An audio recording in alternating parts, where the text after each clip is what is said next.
Reliance Jio has officially launched its JioMeet video conferencing service in a bid to take on the likes of Zoom, Google Meet and Microsoft Teams. The HD conferencing app has been available for beta users for over a month now and has finally been rolled out on Google Play Store and the App Store as well as for desktop users. JioMeet offers an unlimited number of free calls to users that can last up to 24 hours and supports as many as 100 participants at once. The app interface has a striking resemblance to Zoom and offers similar features, including the ability for users to join a meeting without having to sign in. Users can simply use a meeting ID or a personal link name to join a meeting. The enterprise-grade host controls feature password protection for meetings, screen share option, a waiting room, and support for multi-device login, among others. American tech giant Intel will invest 1,894 crore rupees in Reliance Industries' Jio platforms, making it the 12th high-profile investment in the firm in less than 3 months. As per the deal, Intel will have 0.39% stake in Reliance's digital arm. The Intel deal values Jio platforms at an equity value of 4.91 lakh crore rupees and an enterprise value of 5.16 lakh crore rupees. The UK law enforcement have arrested hundreds of criminals in their biggest ever operation after infiltrating an encrypted communication service used to discuss illegal operations. UK's National Crime Agency said that the criminals used a secure mobile phone instant messaging service called EncroChat to coordinate their activities. The service offered customized Android handsets with GPS, camera and removed microphone and had a self-destruct feature that wiped the device if you entered a PIN. Some of the subjects that have been identified from this data are the top criminals, so they are linked to high harm offences, serious drugs offences and firearm offences. EncroChat has 60,000 users in 140 countries, but its servers have now been shut down. Meanwhile, the UK police have made 746 arrests, claimed £54 million in criminal cash, seized 77 firearms and more than 2 tons of drugs. In a startling revelation, a new study by the United Nations has found that at least $10 billion worth of precious metal like gold and platinum is dumped as electronic waste every year.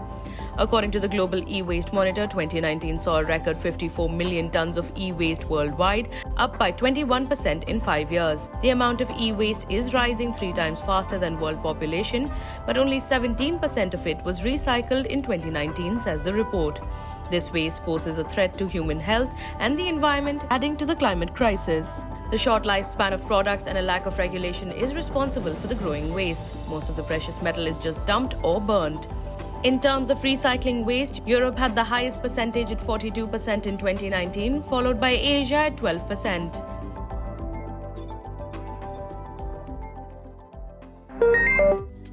The European Commission has adopted new guidelines under which Facebook, YouTube, Twitter and other social media will, for the first time, be subject to EU broadcasting rules on hate speech and harmful content. The amendments to the 2018 Code of Conduct direct online platforms to take action against flagged content which incites violence, hatred and terrorism and ensure appropriate advertising and product placement in children's programs. Separately, the EU also wants social media platforms to submit monthly reports on how they're handling misinformation around the COVID-19 pandemic. The Code of Conduct and monthly reports are due to be incorporated into a broader set of binding regulations before the end of 2020.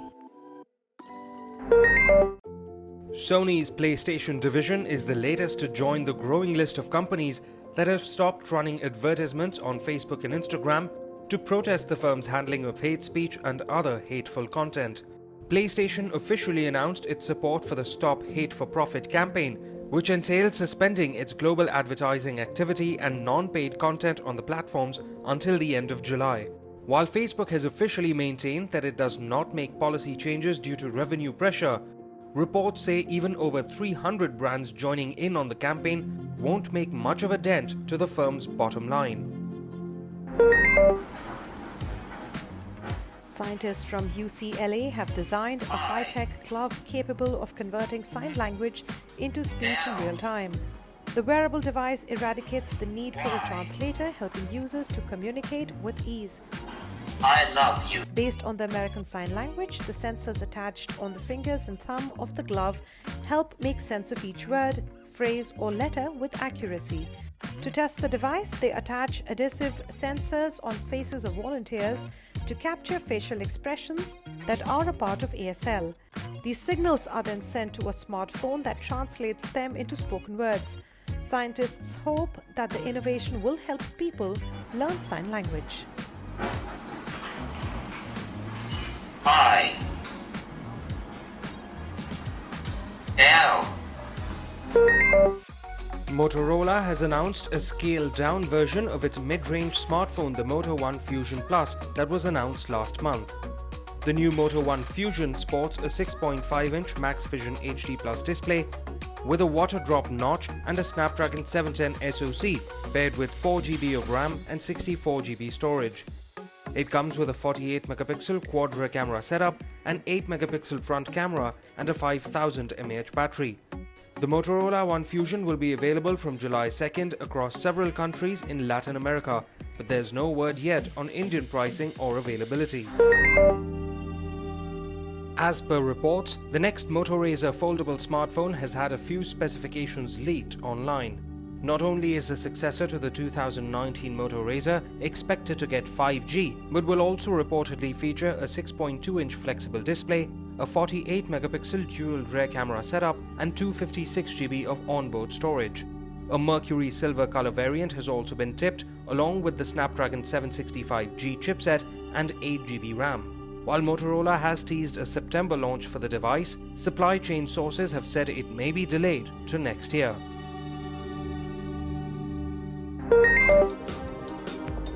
Realme announced that it has sold 25,000 units of its latest truly wireless earbuds, the Realme Buds Q, on its first flash sale in India.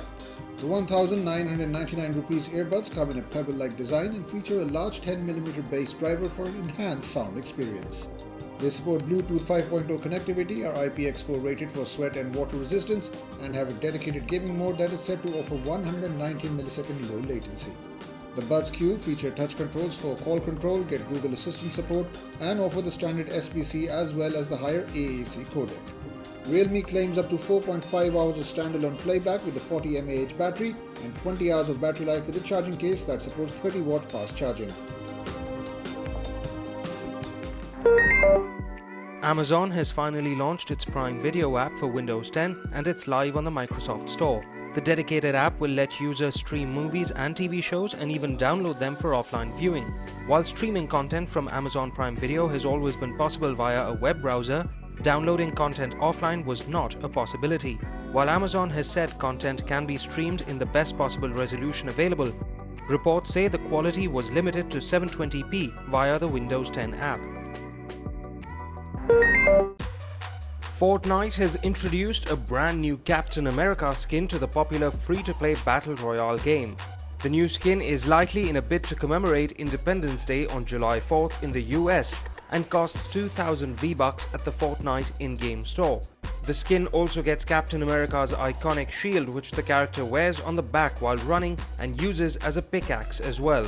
There's a new fireworks emote too that costs 300 V-Bucks.